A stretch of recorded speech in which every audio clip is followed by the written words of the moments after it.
बनाइए।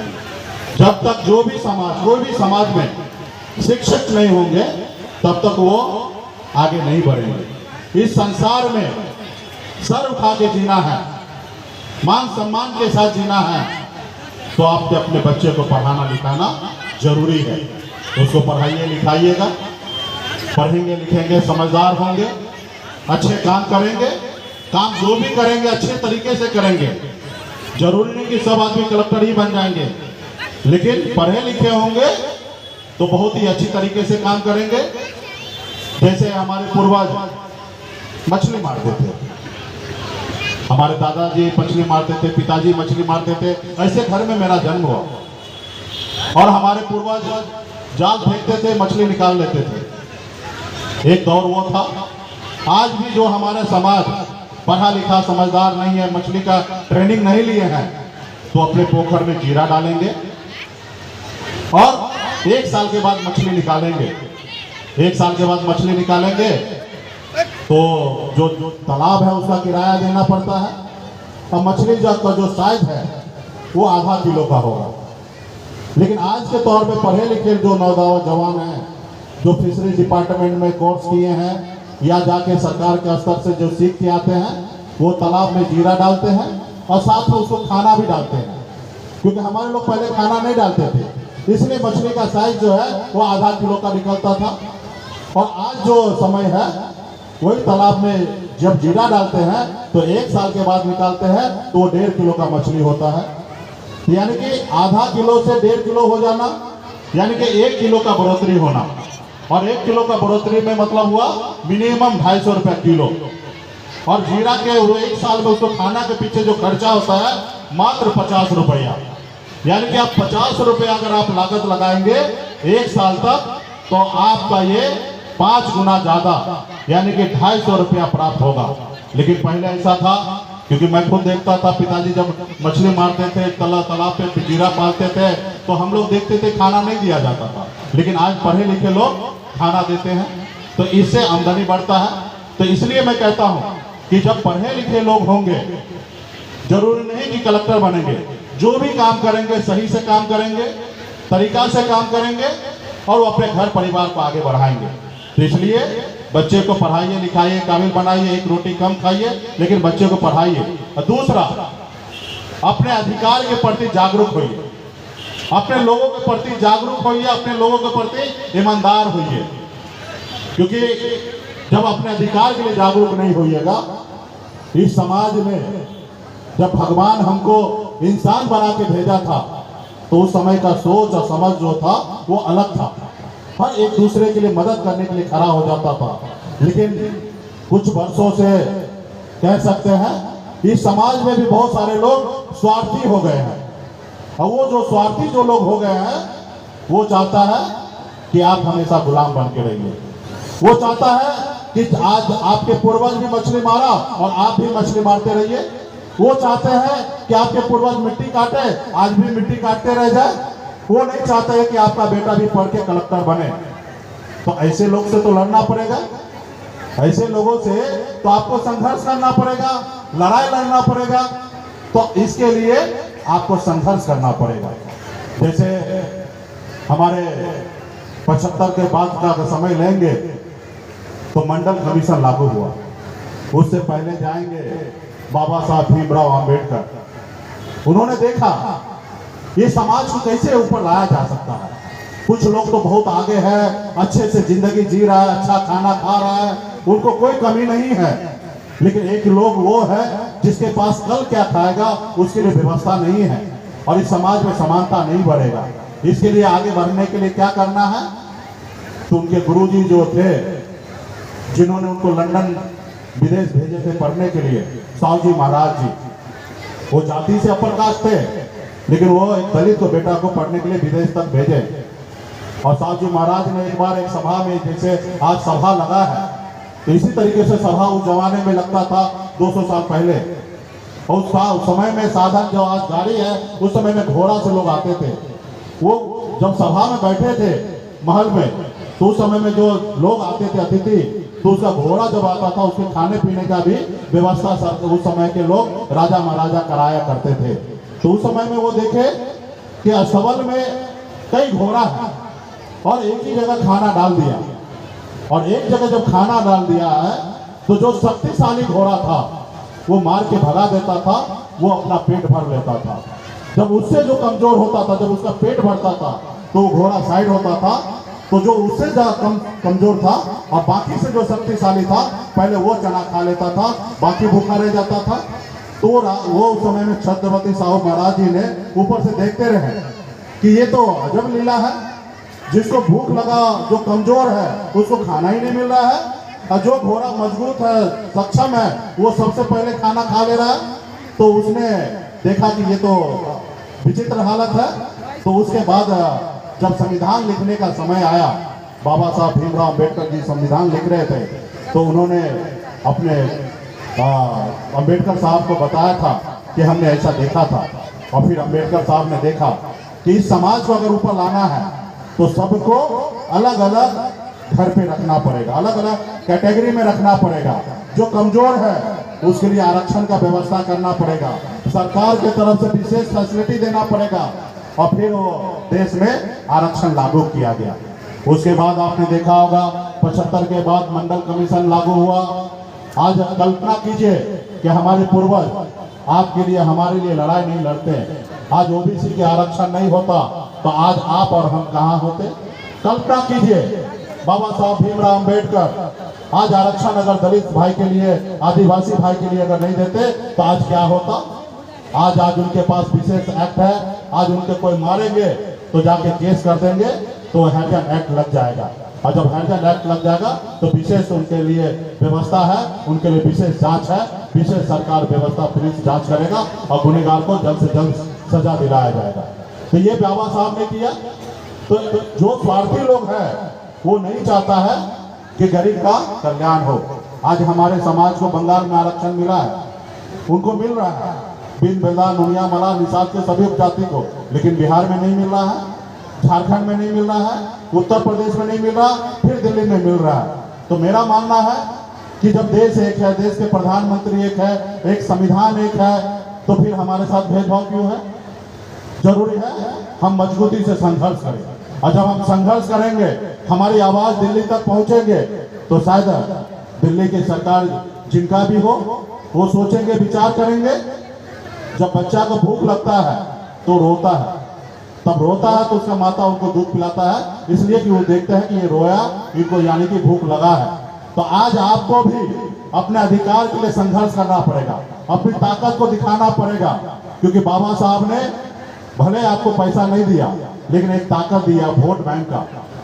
आज आपके पास वोट में वो ताकत है कि एक वार्ड सदस्य आप बनाते हैं, और देश के प्रधानमंत्री भी आप ही बनाते हैं, और राज्य का मुख्यमंत्री भी आप ही के वोट से बनता है। और मैंने भी देखा कि समाज में गरीबी है। ऐसे तो मैं खुद एक गरीब परिवार में जन्म लिया, जहाँ लाखों हजारों समस्या था, वहीं पे मेरा जन्म हुआ। आज 18 साल की उम्र में घर परिवार को छोड़कर, माँ बाप भाई बहन सबको छोड़कर मुंबई जैसे शहर चला गया, मेहनत किया, मजदूरी किया, वहाँ पे मुकाम को हासिल किया, लेकिन अपने घर परिवार को छोड़कर। और जब मैं बिहार आया तो मैंने देखा लोग चांद पे घर बनाने के लिए सोच रहा है, लेकिन आज भी गरीब समाज को, मछुआरा समाज को इस धरती पर रहने के लिए घर नहीं है। और फिर मैंने मुंबई के ऐशोआराम की जिंदगी को छोड़ा। लोग गांव से निकल के शहर जाते हैं, मजबूरी होता अपने घर परिवार को छोड़कर शहर जाना, लेकिन मैं शहर जाने के बाद घर परिवार को मुंबई में छोड़कर आज आपके बीच में हूँ, क्योंकि मैं चाहता हूँ कि भले हमें तकलीफ हो, कष्ट हो, लेकिन कल हमारा आने वाला पीढ़ी बेहतर जिंदगी जिए, और उसके लिए हम संघर्ष करेंगे। आज आप सब एहसास करते होंगे कि कितना कष्ट में जिंदगी आप जी रहे हैं। हमें जब पंडित जी मिलते हैं तो कहते हैं कि बेटा अच्छा कर्म करो और स्वर्ग, उसके ऊपर स्वर्ग मिलेगा। और हमारे बहुत सारे साथी ऊपर गए और आज तक हमको टेलीफोन करके बताया नहीं कि हम स्वर्ग में आए कि नरक में आए। हमको आज तक किसी ने बताया नहीं। और मैं उम्मीद करता हूँ कि कोई हमको फोन करके बताए कि वो स्वर्ग में गए कि नरक में गए। मेरा मानना है इसी धरती पर स्वर्ग और नरक है। यहाँ पे अगर गरीब है तो मान लीजिए आप नरक में हैं, और अमीर है तो मान लीजिए स्वर्ग में है। अमीर है, आपके बच्चे को इलाज के लिए बुखार आया, इलाज करना है, अच्छे हॉस्पिटल में इलाज कीजिएगा, आपके बच्चे सही हो जाएंगे। और आप गरीब हैं, आपके बच्चे को तबीयत खराब होगा, आपके बच्चे इलाज के अभाव में तरफ तरफ के मर जाएंगे। और आप समझिए कि एक माँ, एक बाप होने का पीड़ा, एक दर्द आपको क्या होगा जब आपके बच्चे आपके गोद में नहीं होगा, तरफ तरफ के मर जाएगा। तो ये कैसे व्यवस्था को दूर करना है, इसके लिए आपको संघर्ष करना पड़ेगा। और इसके लिए ऐसी सरकार को बनाना पड़ेगा जो सरकार खास करके देश के चाहे आज आप जो परेशानी झेल रहे हैं, अगर आप अधिकार के लिए खड़ा नहीं होंगे तो जितना परेशानी आज झेल रहे हैं तो आने वाला समय में इससे ज्यादा परेशानी आपको झेलना पड़ेगा। अगर आप मेहनत करते हैं, मजदूरी करते हैं, कुछ अच्छा कर देते हैं तो आपके आने वाला पीढ़ी को उतना परेशानी झेलना नहीं पड़ेगा।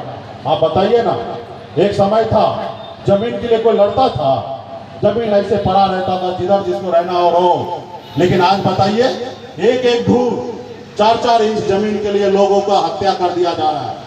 यानी कि आने वाला समय में एक एक जमीन है ना, सोना से भी ज्यादा महंगा होगा। तो इसके लिए आपके भी अपने आने वाला पीढ़ी के लिए जमीन को बचा के रखना पड़ेगा। ये नहीं कि किसी के पास है हजारों लाखों एकड़ और किसी के पास रहने के लिए घर नहीं है। तो इसके लिए आपको बराबरी की सरकार चाहिए, आपकी अपनी सरकार चाहिए। मैंने भी बिहार में आया, मैं संघर्ष कर रहा था, लड़ाई लड़ रहा था। हर चुनाव में हर नेता वादा करते थे और चुनाव के बाद भूल जाते थे कि मुकेश सहनी का भी कोई वादा है।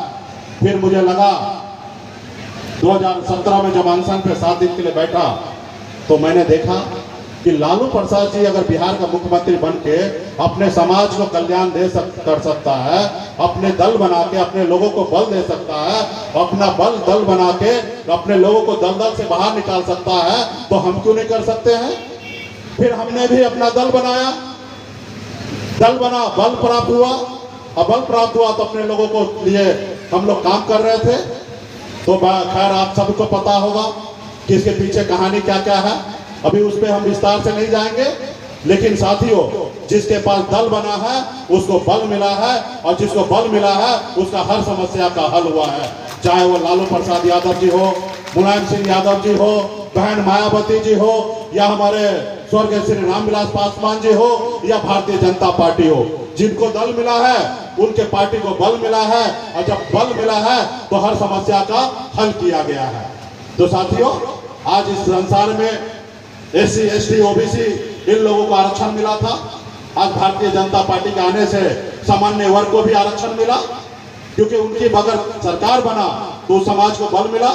आज उन समाज में 8 लाख से कम कमाने वाले गरीब अपर कास्ट को आरक्षण मिल रहा है, तो क्योंकि उनको दल बना तो बल प्राप्त हुआ। तो हमें कोई ऐतराज नहीं है, ये बात सही है।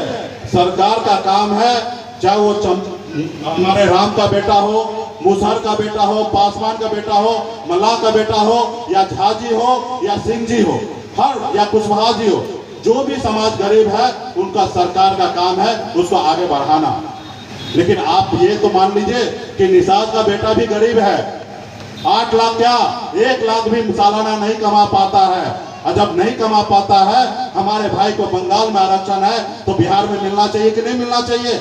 मिलना चाहिए, लेकिन नहीं मिल रहा है। इसलिए नहीं मिल रहा है क्योंकि आप अपने पैर पे खड़ा नहीं है, आप अपने आने वाला पीढ़ी के लिए संघर्षशील नहीं है, आप अपने आने वाला पीढ़ी के लिए संघर्ष नहीं करना चाहता है, और अपने आने वाला पीढ़ी के लिए पसीना नहीं बहाना चाहते हैं। तो साथियों, समय आ चुका है, अपने आने वाला पीढ़ी के लिए, अपने समाज के लिए पसीना बहाइए, खून बहाइए। जरूरी पड़ा, आज हमारे पूर्वज ने पौने 200 साल अंग्रेज से लड़े, खून बहाए, फांसी पे चढ़े, तब जाके ये देश आजाद हुआ।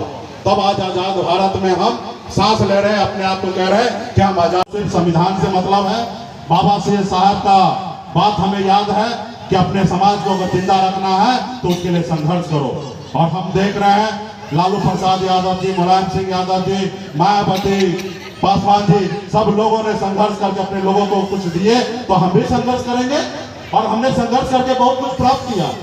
बिहार में हमने इतिहास रचा, हम मंत्री बने, अपने दम पे बने, हमने एक मुख्यमंत्री बनाया, अगर हम समर्थन नहीं देते तो 2020 में बिहार का मुख्यमंत्री नीतीश कुमार शपथ नहीं लेते। हम जिसको चाहते वही शपथ लेता। ये हमारे पास ताकत था और आने वाले समय में इससे बड़ा ताकत होगा। 4 विधायक बना तो हमने इतना पावर में, आने वाले समय में 40 बनाएंगे। हमारी पावर दिल्ली तक होगा। आप देखे होंगे पासवान जी के पास 1 सीट था और स्वर्गीय अटल बिहारी वाजपेयी जी का सरकार को गिरा दिए थे क्योंकि उनके पास बहुमत था। आप झारखंड में आप देखे होंगे मधु कोड़ा साहब 1 विधायक को लेकर वहां पे मुख्यमंत्री बन गए। तो साथियों, ये मुख्यमंत्री, प्रधानमंत्री, विधायक, सांसद आपके वोट से बनता और वोट मुकेश सहनी के पास है, मल्लाल निषाद के बेटा के पास है। और आने वाले समय में अपने वोट का सही इस्तेमाल करके अपने हर समस्या को हम दूर करने के लिए जाएंगे। साथियों, मैंने कहा मैं अभी बीच में हूँ, ना लेफ्ट हूँ ना राइट हूँ।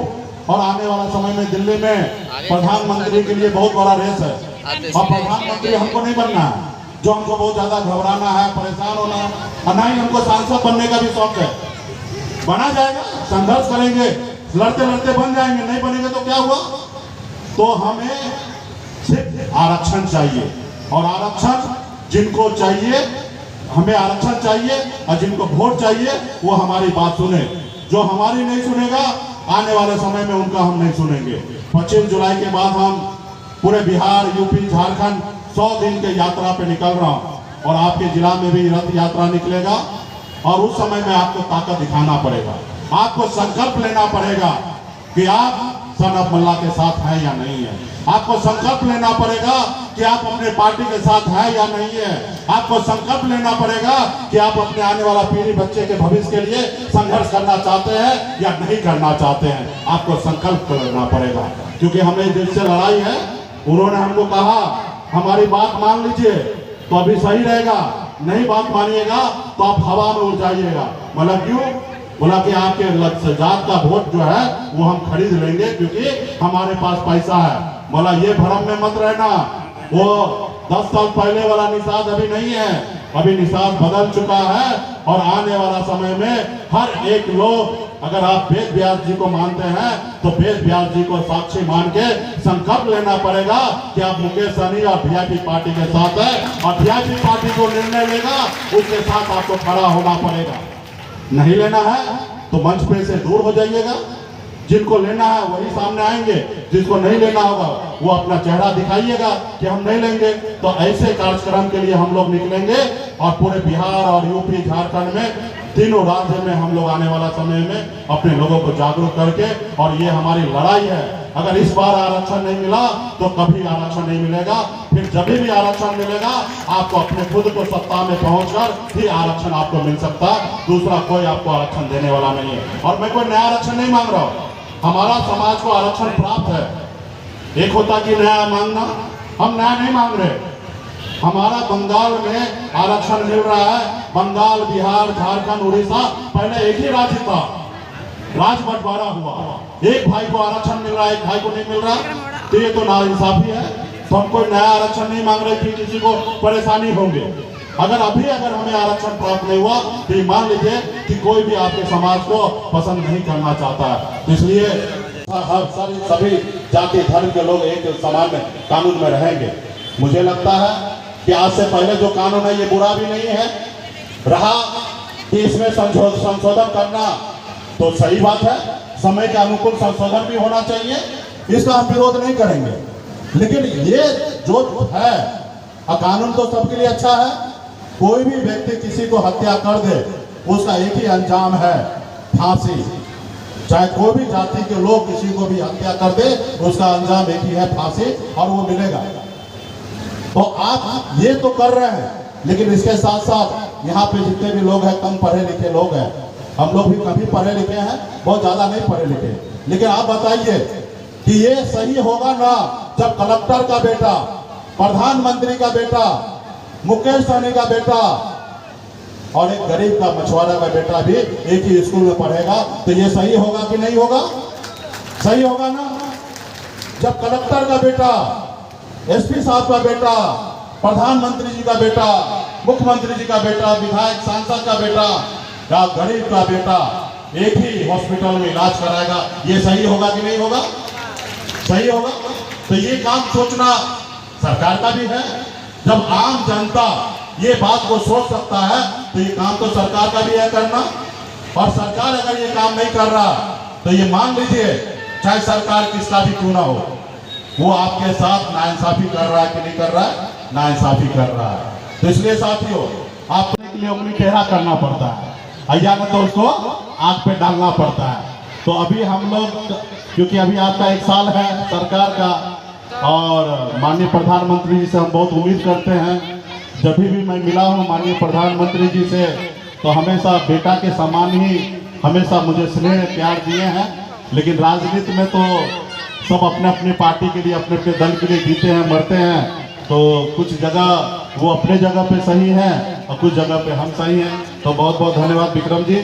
और इस कार्यक्रम में उपस्थित हमारे जिला अध्यक्ष वीआईपी पार्टी के सह मुखिया जगदीश चौधरी जी, इस कार्यक्रम में उपस्थित हमारे ससाराम के जिला अध्यक्ष भाई विवेक कुशवाहा जी उपस्थित। पॉलिटिकल बात कर दिए, ऐसे तो हम सोचे थे कि कम बोलेंगे, एक समय आएगा तब बात रखेंगे। लेकिन खैर, ये भी सीखने की बात है, संघर्ष करने की बात है। हमारे पूर्वज, हमारे लोग हमेशा यही सिखाते हैं कि पढ़ लिख कर काबिल बनो, आगे बढ़ोगे। तो यही बात आज आपके बीच में भी मैंने रखा हूँ। और बहुत बहुत धन्यवाद जितने भी यहाँ पे हमारा विशेष